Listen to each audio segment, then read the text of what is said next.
Hi, welcome to the coaching game. I'm Laurie Lawson, and tonight my guest is a longtime friend and cohort, Darcy Eikenberg. Darcy, welcome to the coaching game.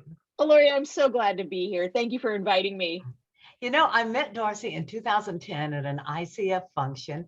And the one thing I remembered about her was the smile and how helpful she was, because she was helping me do a workshop. And it was like, and I've been following her ever since. And if I could spend the whole show telling you what she's been doing, but I'm not going to do that because she has some other cool stuff that's going on. But she's an author. She's a coach to executive leaders. She's a leadership coach. She's got a new book out she's going to tell us all about. But what really made me think, oh, I need Darcy on the show is she sent out, not just to me, to everyone, a form that says, do look back. And I'm going, well, that's a different approach. And I said, I got to talk to Darcy about this. So here we are. Darcy, I am so thrilled to have you on the show. Oh, well, thank you. And I remember those ICF conferences and being, I mean, as a younger coach, when I, at the time, I love those conferences because I could volunteer, and I always encourage people to volunteer and then get to meet cool people like you who were up there Exactly. presenting. And now over the years, I haven't presented at an ICF conference in a while, but other conferences, and then you see somebody else volunteering to be part of your session. You're like, I remember what that was like. And it's just such a great way to meet people and get involved in the community. And breakout rooms are like the thing to do now. And it's like, it's good, but it's really nice to see the whole person and get to have them. But we'll be back there someday. Hopefully, if We not, will. we will adapt. So here we Mm-hmm. are, Mm-hmm. on Zoom and having a pretty good time. Darcy is no, not the co-founder. She is the founder of Red Cape Resolution. I'm sorry. Tell us what that is and how that got started, Darcy. Yeah, Red Cape Revolution really came out of I I started my business just as Coach Darcy, just because um, I'd taken some great advice from fellow ICF coaches who were like, just start coaching. Don't obsess for hours and days and months over your name and your business. Just get to work, right? Just start doing your work, because the more you coach and do your work, the more you learn and grow. But I came to the point where I wanted it to be about more than just me. I wanted it to be about something. And I had this image of the red cape and realizing that when you were a kid and you would grab a towel or a sheet and you throw it around your shoulders, you felt confident. You felt like you were in control. And what if we could feel that way every day in our lives at work? What would change for ourselves then? What would change for our businesses? What would change for the world? And so that really led me to, it was time for the Red Cape Revolution. And so ever since then, redcaperevolution.com has been my home base. We really try to help people bring their superpowers to work and soar in the new world of work. And on the blog, I talk about a number of things to get back to how you can take control, have that red cape feeling no matter what you're doing, where you're doing it, or what's going on in the outside world. Well, you talked about a blog. Now let's just get them to your website, because I know there's lots of cool things on that. So your website, correct me if I'm wrong, and I usually am, redcaperevolution.com. Is that right? That's correct. Okay. Redcaperevolution.com. And you can Google Red Cape Darcy, you can Google, Red Cape Revolution. Sometimes it's hard to remember, and Eikenberg is hard to spell, but you can find it at redcaperevolution.com. And then at the blog, there's tons of resources. Even on the homepage, there are some free resources that people can get for a variety of different issues that they might be challenged with. So you're not hiding. That's good to know. I'm not trying not to hide. Trying Good, not to good, good. hide. Well, and she also has two great books out there now. The new one, there's a new one, but the other one was Red Cape Revolution, Bring Your Superpowers to Work. Is that the right title? Bring Your Superpowers to Work, your guide to more clarity, confidence, and control, which really, those have been core elements of a lot of the work that I'm doing. How do people get clear? How do people build their confidence and then really take control and get into action, which of course we know as coaches, that's a lot of the focus of the work we do. Like, how do you get unstuck? How do you move forward? And which is why probably when I sent out a note that says, do look back, we were like, oh, what's this? Because, we often don't spend a ton of time looking back because we're always really forward Coaches focused. are charge forward, forget about the past. Oh, no. And Exactly. Darcy's going, no, no, no, no. There's some lessons back there. Take a look, take a look. Yeah, yeah. Well, and I think especially even in the past couple of years that have felt so disruptive for so many people and even productive for some people, we sometimes write off what's happened in the past, and we just think, well, yeah, forward, forward, forward. But I do think taking a little bit of time to reflect, to kind of gather in the lessons, can really help you go faster in the future, because we don't always remember all of our wins, all of our successes, and not just the successes that someone's going to write you a check for, right? Or that you can cross off your to-do list, but the relationships that we've grown, the way we've personally made choices. And so that's always a really interesting exercise with my clients, to kind of take that, look back, and use that year-end look back tool to do some reflection, but not go so deep that you're feeling like, oh my gosh, I didn't do anything last year. Well, I loved it because it was you tempered it nicely. It was like things I'm proud of that I did last year, and then you counterbalances with things I'm proud I didn't do last year. Mm-hmm. That's something you don't think about, but yeah, you get credit for that, unless it was move forward or do something productive. But it was, yeah, there's a lot of things I'm proud I didn't do. I wanted to do, Right. but I didn't do them. So I love This is that. Yeah, this is an important point, I think, for a lot of us who get caught into the mode of do, do, do. And it's actually a chapter in the new book called Drop Some Balls. And it really is around, Love that. for your growth, for your career growth, are there actually things that you shouldn't be doing that are outside of your superpower space? Instead of feeling like, I can't keep up, there's so much, all the balls are coming at me and I'm just juggling like crazy. What if you just let some drop? And every time I do this in a workshop or masterclass, people say, we go into breakouts and people talk about things they might drop. And inevitably, some people come back with worrying about keeping the house clean. but there's a lot of things in our traditional workplaces that, we can drop or change or adapt to make them work better for us. Yeah. And just in case, let's talk about the new book for 1 second. I haven't read it yet. But I love the title, because just in case you go, oh, this is cool, but I'm not really ready for a revolution. This title is Red Cape Rescue, Save Your Career Without Leaving Your Job. And it's like, whoa, okay, just leave it to Darcy. You get it all down. Okay, we're going to revolutionize. I have been called, I have the longest titles in the world. Yes. But I love it. I love it. So give us the gist of what that's about.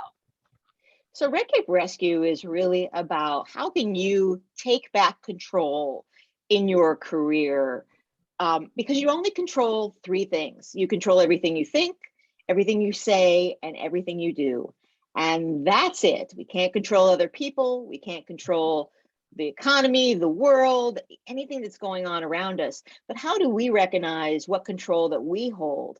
And so the book actually, Red Cape Rescue is really around, especially when you're in a situation where you've hit a speed bump, where something's just not quite right.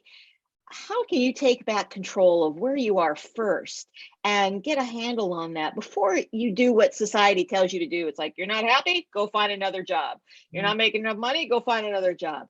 There's a lot of nuance in between. And to me, it starts with, where can I take back control that I haven't been before? Yeah. Let me tell you how cool this lady is, because in addition to a blog and books and a website and training and coaching, she also has a fantastic newsletter. And the last newsletter that she had was, y'all took my advice, but you might have gone a little too far.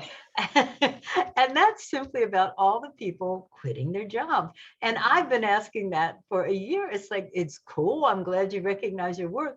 How are you paying the rent? I don't get it. So tell us a little bit about that. I mean, congratulations for being right, but. Well, and so, I never try to be right. I do try to listen carefully as we're taught as coaches, Yes. and watch what's happening and watch what's being, we have the privilege, as professional coaches, to hear things from people that they might not share publicly, right? That, to be able to have that intimacy and that confidentiality. And so being able to add up all those different conversations, I sometimes find that, I'm in that position where I see trends coming or see things coming. And so the article you're talking about, which is on the blog, is what if your great resignation turns into your great regret? And, the idea that I think we're starting to see is that people who maybe made a decision, and I'm fully convinced they believed it was the right thing at the time. And of course, all of our noise around it, and it's like, yeah, leave your job, go do something else, do your own thing. There's really no right or wrong. It's all just learning. But to recognize what I'm starting to hear now is 6 months later, 9 months later, a year later, someone saying, yeah, that wasn't quite it. And so these are also elements in the book, in Red Cape Rescue, Save Your Career Without Leaving Your Job, is what can I do right now where I am, just as I am, that, where if I do the work first to make this work better for me and even understand what's not working, then if I do go somewhere else, at least I'll know I gave it a shot, or I'll know that I'm clear about what I really want. I've seen a lot of people be tempted by, more money is fantastic. I wish more money on anybody who wants it. And more money goes away from how you feel about your work pretty quickly if the environment isn't quite right. It's not matching your values. It's not matching the culture that you want. I'm seeing people coming back to the same problems that they were struggling with before they left. And so to me, that's a sign. It's like, what can I do to take back control? Isn't what's that old saying? Wherever you go, there you are. Yeah. Wherever you go, there you are. Exactly. And I think we're starting to see a lot of that, as well as people who, especially people later in their work career, who have decided there's no option for them. And so they have opted out, whether that means an early retirement. And I'm particularly worried about that group of people, because it's great to have time off and freedom. And after a while, what are you doing with your one beautiful life, I guess, is the Mary Oliver poem, right? And I don't think that it's true that there are no options for people over 50 if they're looking for a new job. I think there are plenty of options. And people are working these days into their 60s and 70s, not always because they have to, but often because they've created a life that they can love. Exactly. I mean, I know you're down south, and when I travel down south, and even in New York City, it's hard to find a place that isn't looking for help, Yes, and these are like entry-level jobs. These aren't executive jobs at a corner window office, but I'm not sure that's quite as desirable as it once was either. I love one of the lessons of the pandemic was we learned what was essential and what wasn't, and that includes workers. Now, what we did about it, that's a whole different game. But I like the idea that, yeah, I was, at first I was applauding. It's like, yay, good, you recognize your worth. But then, like you say, that you've got to have a plan. It's like, and a little time off never killed anybody, but a lot of time off really did, because it's just, you're stagnating and you get lost in however you evaluate your worth and what you're doing in your service.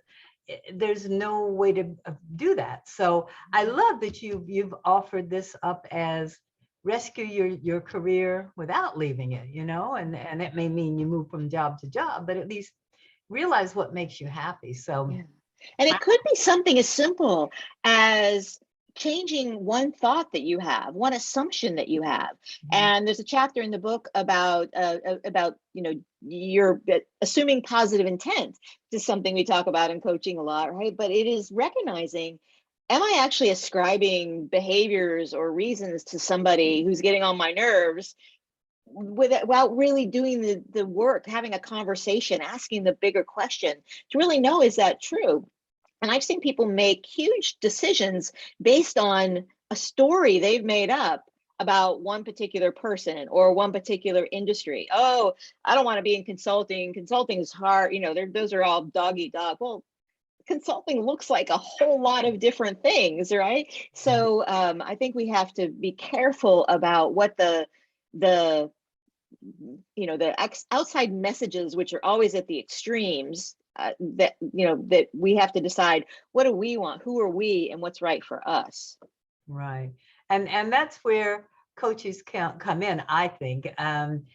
Never before was the need greater than the last 2 years, of course, and never before was there more need, but yet again, those who really, really needed it maybe can't afford it. That's why books like the ones that you're putting out are so essential. I love that word, essential. So essential and so liberating to everybody, that everybody can pick up a book or get on your website and read your blog or whatever. And that's it's exactly why I wrote the book at this time, because the accessibility of it's a $10 ebook, to be able to have a new idea that can change your life. And it's also why I do constantly give a lot of free tools and regular encouragement to my insiders, which is what you're talking about with, you call it my newsletter. I never think about it as a newsletter. I think of it as like a little love note every week. But I like that better. Yeah. it's been part of my my mission as a coach. Of course, there's a strategy in it too, that when I'm regularly communicating with people who've given their permission to let me have their email, I'm providing value, and then I'm also staying in front of them for when there are situations that are investable, when they need a higher level of coaching that's more in one of my private packages, or they're passing it on to invite me to come to speak somewhere. So those little things too, I think, all add up, and there's so much more help out there than people think is possible, if only they just go and use it. Yeah.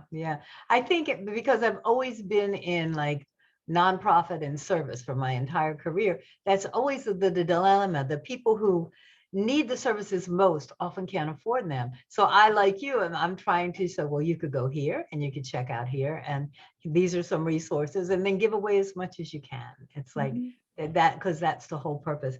Tell me. And also affordability. I'm sorry to interrupt you, but no problem. It's also that when someone, it's a investment is the right choice for them, that also isn't just about putting money in my pocket or your pocket. Right. That is helping other people who can't. So when someone invests in coaching, it's a big chunk of that goes toward being able to sustain for other people who can't make that investment on their own. It's so interesting. We need to talk strategies at another point, but it's like, yeah, I'm so pleased when people go, oh, okay, well, whatever it costs, it's like, it's time, and it's my time, and I deserve it. And so that, when you reach that point, and there are people who reach that point, they can't. So there are other resources, but yeah. Or there are people who think they can't, because they're looking at it as a cost, not as an investment in a career that's going to last you so many years. Yeah, absolutely. So what would you, if you were filling out your own form, and I know you did probably a million times, what was, I think 2020, whatever we learned. And if we didn't, we learned it in 2021. So let's just skip 2020. What were some of the highlights and things that you learned in 2021 to bring you into 2022, which we have no idea, which we've learned? That's one thing we learned. Right. We don't know. I think one of the things that I learned is that my job as a coach isn't really around direction and ideas, and especially my job is the part of my job that's a writer and a speaker. It almost, I'd say 75% is around encouragement. It's around helping people feel that they can, because none of the types of things that I share, write about, are terribly radical. It just may be a fresh way to look at it. And I just had someone write a review on Amazon about Red Cape Rescue, where they said, when I read these things, I kind of knew them in my heart, but I wasn't putting them into action. And so I think we need that encouragement, even that level of hope and possibility. And I think that was something that came clear for me last year when I even asked my, my audience of people that are part of my insider community, what do you need from me during all this chaos? And it really was, we need encouragement. We need the positive messages. We need to know where we can control things and remind ourselves that we're more capable than we think. Great. Yeah. And I find what I've been doing with my clients is just going, look, go back and look at all the things that you've survived. Yeah. We have been talk about red cape revolution. We've been rescuers, and we've been survivors, and we've been adapters. And so go back and look at all that, and then that takes a little bit of fear off the fear of the unknown, and just go, you know what, I'm pretty bouncy. I can flex to this, and I can bounce. I can bounce. Mm-hmm. So I think that's one thing that I learned. Yeah, I agree. I think clients and businesses, I think we all, there's no point in making what was those charts that used to, this is how it's going to be, and structure, the org chart, and a 10-year plan. There's no point in doing that anymore. But to cultivate from within, and what can you bring? I think that's the gift that coaches can give now. It's like, and we could have always done it, but we just never realized it was such a need. But like you said, your clients said, nah, I knew it, but I really never did anything with it. So yeah. And being able to bring that to the surface from sort of intuition to actually action, I think is a real value that a coach can bring. It's not just about talking. It's not just about, making somebody feel better. It's like, seeing actually what has happened, and then what is possible, being able to see that next step or a couple next steps. And there's no magic wand to any human being, because that's just what human beings are. We're messy. But that's, I think, one of the things that's really powerful about coaching, is that we can pull that out and help someone be able to move forward. What do you think the biggest challenge is coming up for individuals? Yeah, for individuals, what do you think the biggest challenge is? For individuals, I think one of the biggest challenges will continue to be not getting sucked into the message of chaos, that, oh, everything's broken, oh, everything's wrong, because it is really, really easy to absorb that into your body, into your cells, and to start to believe it. And I think one of the things that people who successfully managed through the pandemic as we've known it so far, that's not saying we're done with anything, got smaller and recognized, okay, what is my situation today? Like, how does my circle, how does this affect what I need to do? And not, put up some barriers, whether that's turning off the TV. I don't have TV in my house, not having TV. Wow.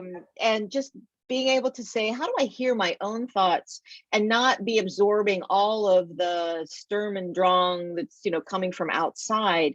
And I think that then if you have your own chaos, then being able to focus, great, what's the next step that I have control over? Because again, I only control 3 things: what I think, what I say, what I do. Right. And I feel like that's going to be the next challenge for anybody in our world today, is to not get sucked into, the world wants to create more chaos and noise, but it's not always true. It doesn't always really exist in the way for us that we're kind of being told it does. Interesting, because when I filled out your form, and when just before you started your answer, I was thinking, well, one thing I'm really proud that I didn't do in 2020, I was a news junkie. I could not get enough of it. I needed to know what was happening. And then in 2021, I went, well, so what? Now you know. And all it does is take your time and your energy, and you get frustrated and you get crazy. So it was like, I'm proud in 2021, I turned off the darn television more often than I did the year before. And the challenge, I think, now is, and I agree with you, I think it's just cultivating what you can. It's like growing your own garden. You don't have to grow food for the entire world. Just grow your own garden with your own special skills, and share. My goodness, yes, share the goods. But I think it's just really bringing forward what you have to give. Yeah. And trusting that there is something. I worry about the percentage of people who have decided to come out of the job market. Of course, my space is career and business, but people have decided that there's no work for me, or there's not something that I can do, and not recognizing that they trust in the value that they have. Just because they haven't found the place that they want to be, like, giving up isn't really an option. I often think, and you probably have this in your business, there are some days where you're like, oh man, it should be easier. It would be easier to have somebody write me a paycheck every week. But I always think, well, somebody out there needs me. And how are we thinking about, like, what is the stuff that I do that's of value to the world? And I think when we frame it like that, we can get going again, into your point, kind of know what our garden is, how to tend it, and then be able to share it with others. Yeah. I think I'm on the other side also, because I do some work for the school from which I graduated for coaching. And there's a huge influx of people who want to be coaches. Mm-hmm. And I'm sure that's because I want to help people. But not forgetting, though, it's like coaching is a business, and you still got to create it. Like, I think you've mastered that beautifully. But a lot of people think, oh, well, okay, I'm a coach and the phone's going to ring, and I'm going to be in my pajamas, but I can help. And it never really worked. That was what I thought. But it's like, nah, that doesn't work. You really got to get out there and do your thing. So it's like, what is one of my favorite sayings is, every dream needs an Excel sheet. It's that's great. You have a dream, but you gotta get the plan going behind that dream and make it actually happen. So well, and it really is, the analogy that I'll use sometimes is like growing a tomato. So, you just put a tomato plant in the ground, the tomato starts growing, but the fruit gets so heavy that it's plopped over on the ground, it'll just rot and you won't get any good tomatoes. You need a bit of a cage, you need a structure. And I think that's what business is for coaching. It's like, you need a structure to be able to grow on. It doesn't mean you're rigid, to your point about having organization boxes, but you need to kind of know, all right, where am I going? What's my intent? What am I saying no to? Where am I keeping stuff out? Which I think is as important as figuring out what you say yes to. And I see a lot of newer coaches trying to say yes to everything, which is great at one point, but not trusting themselves around, what is the thing that's unique and special about me? Where am I in my superpower space? I can't be everything to everybody. Well, believe it or not, we have like 30 seconds left. So I just want to say, I'm so thrilled to have you on. I mean, I love your ideas, and they're just slightly off kilter. And I love that because it allows you to expand. And you can get some of her great things on redcaperevolution.com. Look up Darcy in Red Cape, and you'll find her there. Darcy Eikenberg, it was so much fun having you on. She's going to be on Coach Chat, our radio show, and I don't have the date, but it's in February. So we're going to just make February Darcy Eikenberg. So thank you, Darcy. And I appreciate it. We'll be talking again soon. Take good care. Appreciate it, Laurie.